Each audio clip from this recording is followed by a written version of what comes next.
Sir, step away from the vehicle. Officer, I'm on official business. Let me see that. Here are my credentials. This doesn't explain the car. It's classified. Get out of my neighborhood. You people do not belong here. Officer Trent Caldwell slammed his palm on the roof so hard the car shook. The man inside did not flinch. Both hands remained on the wheel, back straight, silent. I said, get out. Caldwell leaned in, his nose almost touching the glass. You make me sick just looking at you. The man turned his head slowly and calmly, the way someone does when they have heard it all before. Officer, I would advise you to reconsider your next move, Caldwell laughed. Or what? He tapped his badge. I am the law here, boy, and I say you are done. The man exhaled, quiet and steady. What happened next changed everything, and honestly, this officer had no idea who he had just picked a fight with. Man, he really picked the wrong one. Let me take you to Sycamore Falls, Virginia, a small suburban town south of Richmond, the kind of place where people wave at each other from their driveways, where the farmers market runs, where support our troops banners hang from every other lamppost like wallpaper. Nice town, quiet town, safe town. At least that depends on who you ask. Because underneath all that charm, the Sycamore Falls Police Department had a problem, and it was not small. Several excessive force complaints had been filed, one of them settled out of court for an undisclosed amount. And the number of officers disciplined for any of it? 0. Not a single one. Every complaint is reviewed internally, every complaint dismissed, case closed, move on. Now, remember that because it matters later. The man at the center of this story is Officer Trent Caldwell, built like someone who never missed a gym session but skipped every sensitivity training. His colleagues described him as someone who does not back down. His supervisors called him overzealous but effective. Overzealous, hold on to that word, you are going to hear it again. Caldwell had prior complaints on file, both filed by black motorists, both were dismissed after internal review. One man said Caldwell pulled him over for no reason and searched his car without consent. The other said Caldwell called him suspicious for walking through a parking lot in broad daylight. Neither complaint went anywhere. The system reviewed itself and found nothing wrong, and there was one more detail about Caldwell that most people in the department knew, but nobody talked about. His body camera had a habit of malfunctioning during confrontational stops. Funny how that works. The camera is fine all day long, and then the moment things get heated, it glitches, every single time. But in this encounter, that camera stayed on. Every second, every word, every sound, and that changes everything. Now the other man, I am not going to tell you his name yet, not his title, not his profession, nothing. Because in this encounter, none of that mattered to Trent Caldwell. All Caldwell saw was a black man in a dark blue Lincoln sedan driving through a neighborhood that Caldwell had decided did not belong to him. Here is what I will tell you. The man was tall, broad shoulders, he wore a charcoal three-piece suit. Not because he was trying to impress anyone, but because he had just come from an event in Richmond. What kind of event? I will get to that. His wife sat in the passenger seat. Her name was Lydia. She was an attorney, sharp, composed, the kind of woman who could dismantle your argument before you finished your sentence. They were close to home. Gospel music playing low on the stereo, Lydia scrolling through notes on her phone, a drive like any other, except the man had a habit. Every time he got into a car, he tucked something into his inside jacket pocket, a small leather holder. He kept it close always, the way some people keep their phone or their keys. He kept this. It was instinct. It was routine. And in the moments that followed, that small leather holder was going to be the most important object in this entire story. It was going to sit on the hood of his own car in plain sight, inches away from the officer who detained him. And that officer was going to ignore it completely. But we are not there yet. Right now, the sun is dropping behind the tree line, the streets are turning gold, and Trent Caldwell is sitting in his patrol cruiser at an intersection watching every car that passes, and then he sees it. A dark blue Lincoln sedan, tinted windows, clean, moving at exactly the speed limit. Caldwell sits up straighter. His hand moves to the gear shift, and two lives are about to collide in a way that neither one of them expected, but only one of them was ready for it. So, what made Caldwell follow that car? What was it about a clean sedan on a quiet drive that set him off? The answer to that question is the whole point of this story. Caldwell pulled out from the intersection and followed the Lincoln. No lights, no siren, just following. Several blocks, no traffic violation, no broken tail light, no illegal turn, no expired tags, nothing. Just a dark sedan driven by a black man in a neighborhood that Trent Caldwell had already decided he did not belong in. Several blocks is not a traffic stop. Several blocks is a decision. At the end of those blocks, Caldwell hit his lights, red and blue flashing across the quiet suburban street. The Lincoln slowed, signal on. Pulled to the curb, smooth, calm, the kind of stop that tells you the driver has done absolutely nothing wrong and knows it. Caldwell stepped out of his cruiser. He did not rush. He walked slow, deliberate. One hand resting on his belt near his holster, not on it, near it, close enough to remind you it was there. He approached the driver's side window and tapped the roof. Twice. Hard. License and registration. Now. No good evening. No sir. No explanation. No reason given. Just a command. The man inside the Lincoln had both hands on the steering wheel. 10 and 2. He turned his head slightly and spoke, calm, measured, the kind of voice that fills a courtroom without ever raising its volume. "Good evening, officer. May I ask why I have been stopped?" Caldwell did not blink.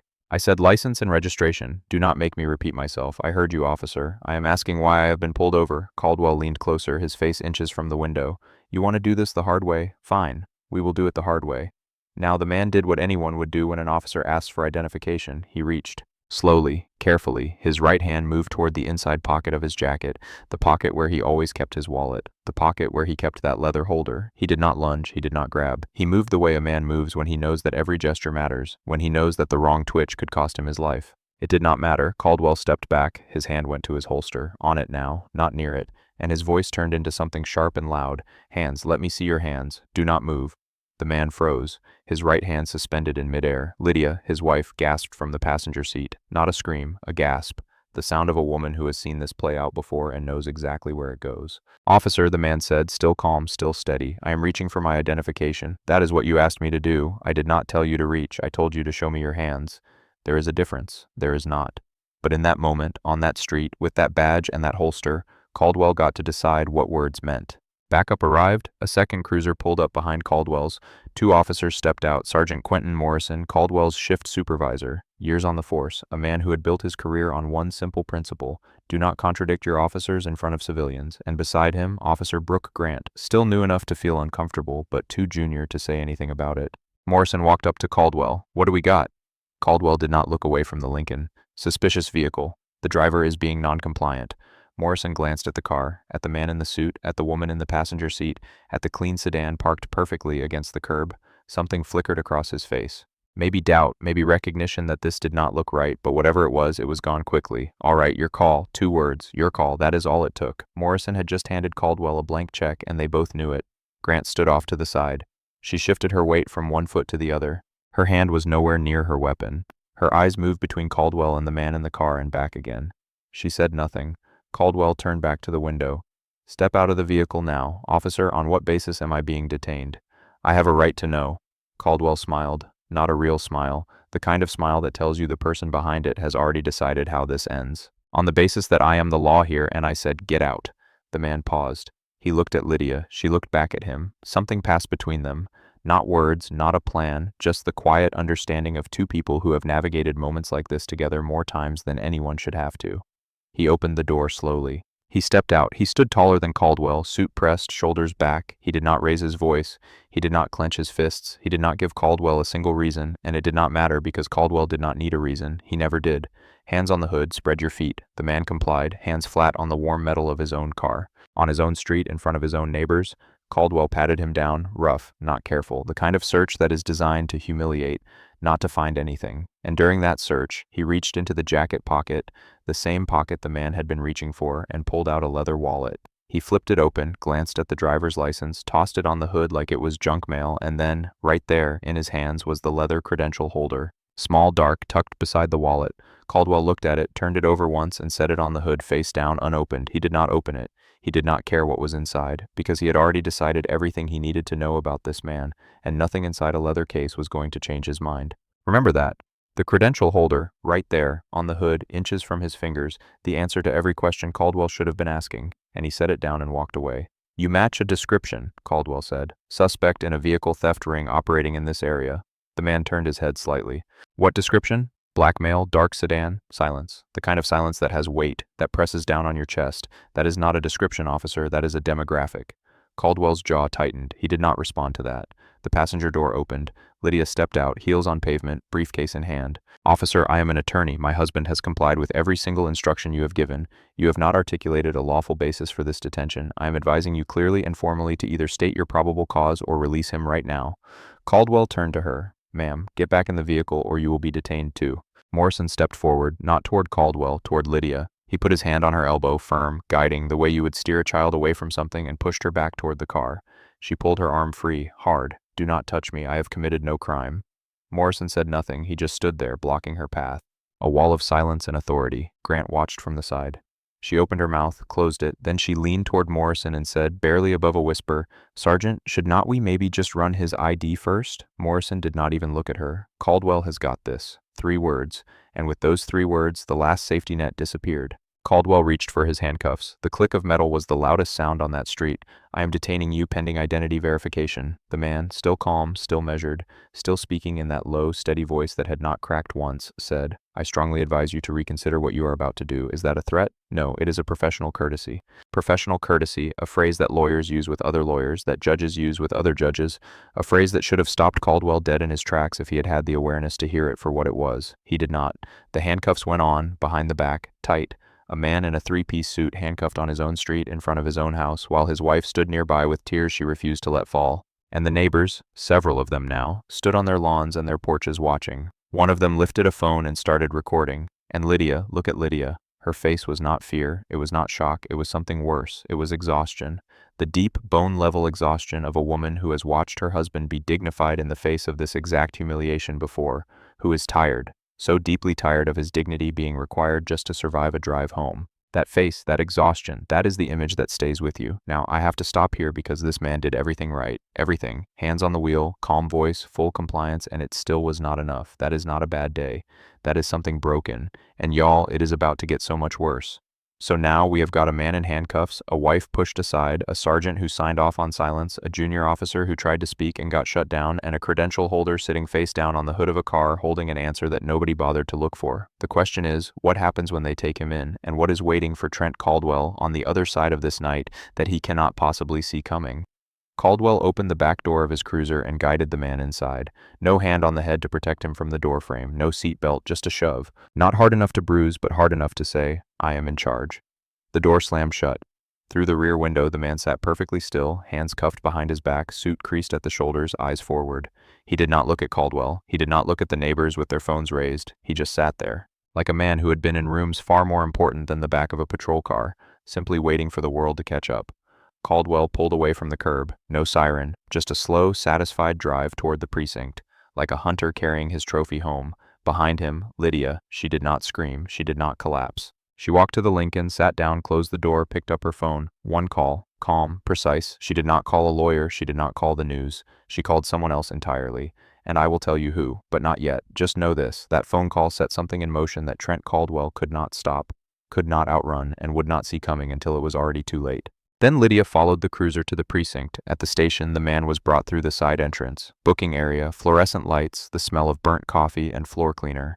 A place designed to make you feel small. They fingerprinted him. Left hand, right hand. They photographed him. Front, side. The camera flash bouncing off his suit jacket, a mugshot of a man who had done nothing.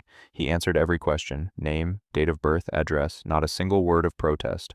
The booking officer typed the information into the system, and then he stopped. His fingers hovered above the keyboard, his eyes locked on the screen. Something was there, something that made his face go flat. He looked at the man, looked at the screen, back at the man. He said nothing, finished processing in silence, but his hands moved faster now, and he would not make eye contact again. Remember that. The booking officer saw something and chose to stay quiet. Meanwhile, in the break room, Caldwell sat at a folding table with coffee and a blank incident report. Morrison sat across from him, relaxed, two guys wrapping up a routine night. Caldwell wrote what the report said. Observed suspicious vehicle in residential area. Vehicle matched general description in ongoing auto theft investigation. Driver made a furtive movement toward his waistband. Driver was non-compliant and became verbally confrontational. Furtive movement, non-compliant, verbally confrontational. Every word was a lie, and there was a body camera that proved it. But Caldwell had written reports like this before, every time they stopped. Every time the system read his words and moved on. Morrison read it, picked up a pen, signed the bottom, supervisor endorsement, done. 2 men, 1 lie, official paper, stamped with authority. The man was placed in a holding cell, metal bench, concrete walls. He sat down, folded his hands in his lap, still in his suit, still composed. He did not pace, did not pound the door, did not ask for a lawyer. He did not need to. Because, and this is the part that will haunt you, he was the system they thought was going to protect them. That sounds like a metaphor. It is not. Out front, Lydia walked through the precinct doors. She did not go to the desk. She did not ask for a complaint form. She walked straight to the desk officer. I need your watch commander now. Ma'am, the watch commander is unavailable. Then make him available, because soon you are going to wish someone with authority had talked to me first. She sat down, opened her briefcase, crossed her legs, and waited. Caldwell laughing in the break room, Morrison signing off on the report, Grant sitting alone in her cruiser, staring at the dashboard, replaying every second of that stop. And the man in the holding cell sat perfectly still, hands folded, eyes open, not like someone who was scared, like someone who knew exactly what was coming. And what was coming was going to tear this precinct apart from the inside out. The precinct phone rang. The desk officer picked up. Routine. Probably a noise complaint, a lost dog, a neighbor dispute. The usual calls, it was not. The voice on the other end was clipped, professional, the kind of tone that does not ask, it informs. This is a deputy marshal with the United States Marshal Service. You are currently holding a sitting federal judge in your facility. His name is Judge Donovan R. Ellis, United States District Court, Eastern District of Virginia. I need immediate confirmation of his status, and I need your commanding officer on this line right away. The desk officer's hand stopped moving. His pen slipped from his fingers and hit the counter. He did not respond right away. He just stared at the phone like it had turned into something he had never seen before. Sir, are you still there? Yes, I am here. Hold, please. He put the call on hold, stood up. His chair scraped the floor loud enough to echo through the lobby. Lydia, still sitting in the waiting area, looked up from her briefcase.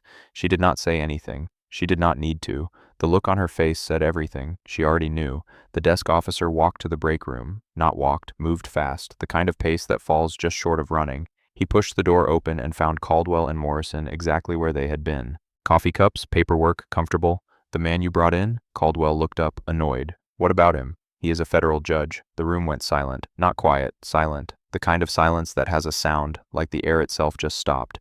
Morrison's coffee cup froze halfway to his mouth. His eyes locked on the desk officer, waiting for a correction, a punchline, something. It did not come. Caldwell blinked once, twice. That is not right. The United States Marshal Service is on the line right now asking for our commanding officer. So, I would say it is very right. Caldwell's face did something it had not done all night. It changed. The smirk was gone. The confidence was gone. The swagger that had carried him from the intersection to the cruiser to the break room, gone. Replaced by something he was not used to wearing, fear. Morrison stood up first. He did not say a word to Caldwell. He walked out of the break room and went straight to the holding area, down the hallway, past the booking desk, past the vending machines that hummed in the silence, all the way to the cell. He looked through the window and there was Judge Donovan R. Ellis sitting exactly where they had left him, hands folded, back straight, suit wrinkled at the shoulders, but everything else, everything perfectly composed. The same man who had stood on his own street with his hands on the hood of his car and said nothing while they put him in cuffs. The same man, the exact same man, except now Morrison knew who he was. Morrison opened the cell door. His mouth moved before his brain could stop it. Judge Ellis, I am so... Ellis stood slowly, the way he did everything. He straightened his jacket, adjusted his cuffs, looked Morrison directly in the eyes. You may address me as your honor. Morrison swallowed. And I would like my credential holder, please. The one your officer chose not to open. That line. Right there. That is the one. The credential holder sitting on the hood of the car in Caldwell's hands turned over once and set down face down, unopened. The answer right there. And he threw it away because he had already made up his mind. Morrison retrieved the personal effects, wallet, phone, and the credential holder. He brought them back to Ellis and handed them over. His hands were shaking. Ellis opened the holder himself, held it up, not for Morrison, for the camera mounted in the corner of the hallway. Inside a golden embossed identification card, United States District Court, Eastern District of Virginia, a photograph, a title, an appointment confirmed by the President of the United States and ratified by the United States Senate. This was not a business card, not a membership badge, not something you order online. This was the authority of the federal judiciary, and Trent Caldwell had laid it face down on the hood of a car between a tossed driver's license and a pair of handcuffs. Ellis put the holder back in his jacket pocket where it always belonged. He walked out of the holding area down the hallway. Lydia was standing at the end of it, not sitting anymore. Standing, briefcase in one hand and in the other, a single printed sheet of paper. She handed it to him. He looked at it. The Fourth Amendment of the United States Constitution. The right of the people to be secure in their persons, houses, papers, and effects against unreasonable searches and seizures. He folded it, put it in his breast pocket, and kept walking. Caldwell was standing at the far end of the corridor. He had not moved from the spot where the desk officer had delivered the news. His face was white, his mouth slightly open, his hands at his sides doing nothing. For the first time all night, doing absolutely nothing. Ellis stopped in front of him, close, not aggressive, just close enough that Caldwell could not look anywhere else. Officer Caldwell? Caldwell did not speak. You told me you were the law. Nothing. You were mistaken. Ellis's voice did not rise. It did not crack. It did not shake. It stayed exactly where it had been all night.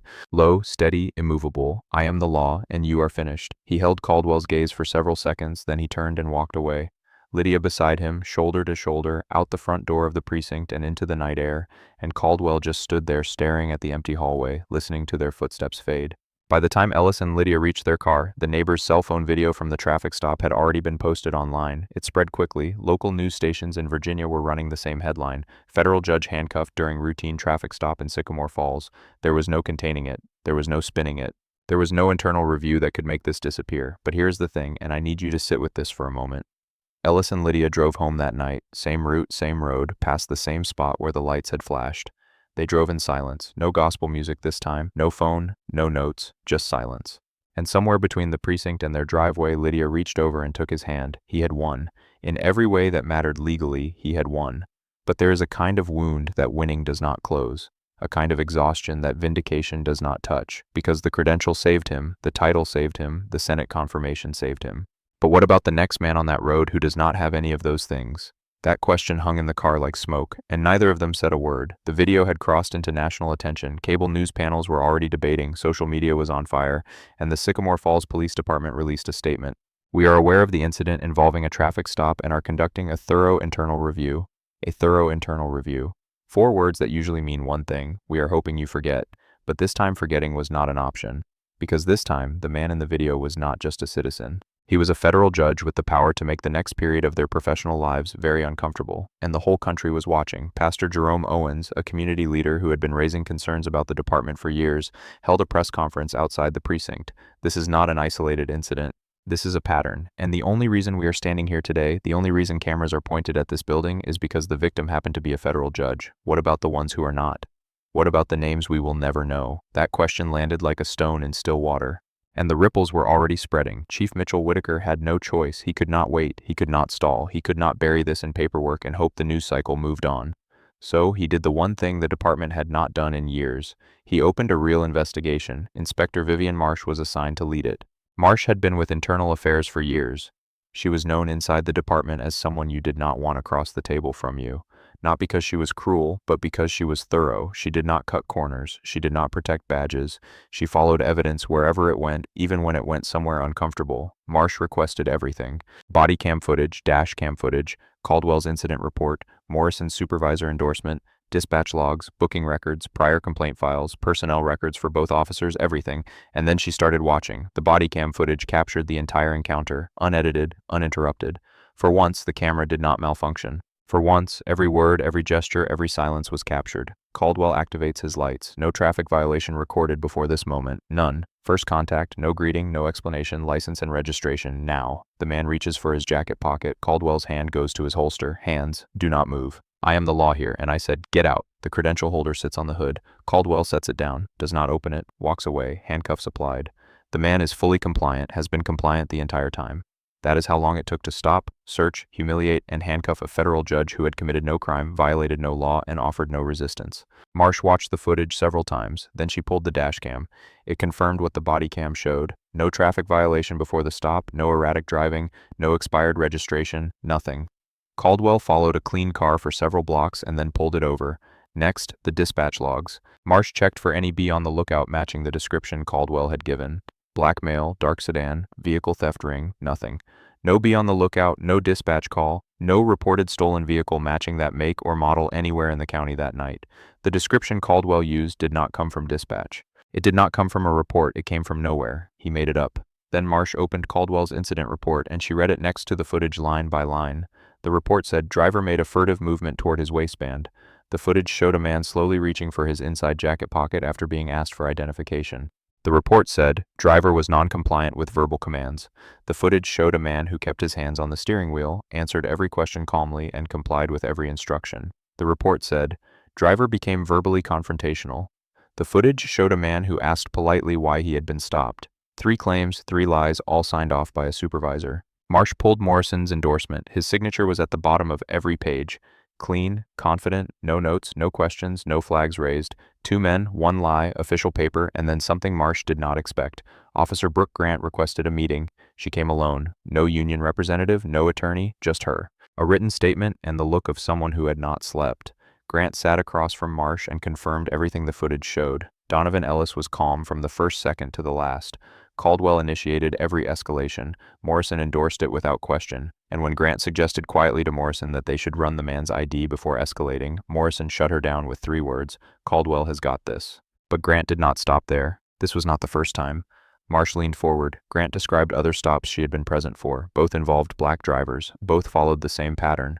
No clear violation, aggressive contact, vague justifications. Neither resulted in a complaint.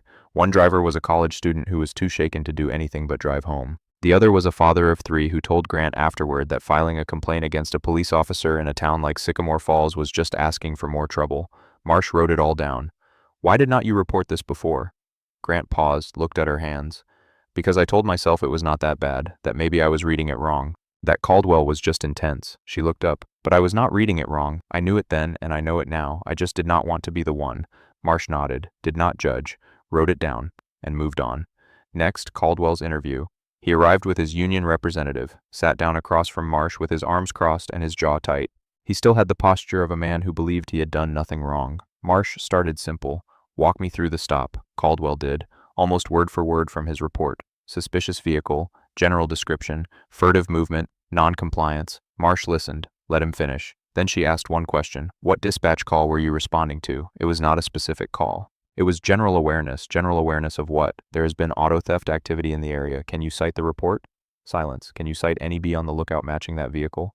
More silence. "Officer Caldwell, there is no dispatch record, no B on the lookout, and no stolen vehicle report matching a dark blue Lincoln sedan in Sycamore Falls or the surrounding county on the night in question. So, I'm going to ask you again, why did you stop that car?" Caldwell shifted in his seat, his arms uncrossed, his hands went flat on the table. "I used my professional judgment." "Your professional judgment? A man in a 3-piece suit driving with his wife in his own neighborhood at the speed limit? And your professional judgment told you what exactly? That he was a car thief?" Caldwell opened his mouth, closed it, opened it again. "The vehicle had tinted windows. I could not see. The body cam shows you approached the driver's side window and made visual contact immediately. You saw his face, you saw his suit, you saw his wife within the first moments. Nothing. So, I will ask once more, on what basis did you make this stop?" "Nothing." Marsh let the silence sit. Then she moved on. Morrison's interview was shorter, but in some ways worse. Morrison did not lie outright.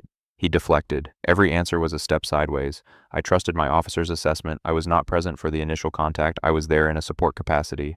Marsh let him talk, then she opened her file. "Sergeant Morrison, you signed off on a report that described a fully compliant civilian as non-compliant. You physically redirected his wife, a licensed attorney, without cause or consent.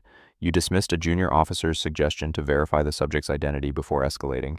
And at no point during the encounter did you question, challenge, or override any decision made by Officer Caldwell." She closed the file. "At what point did your support capacity include questioning anything?" Morrison stared at the table.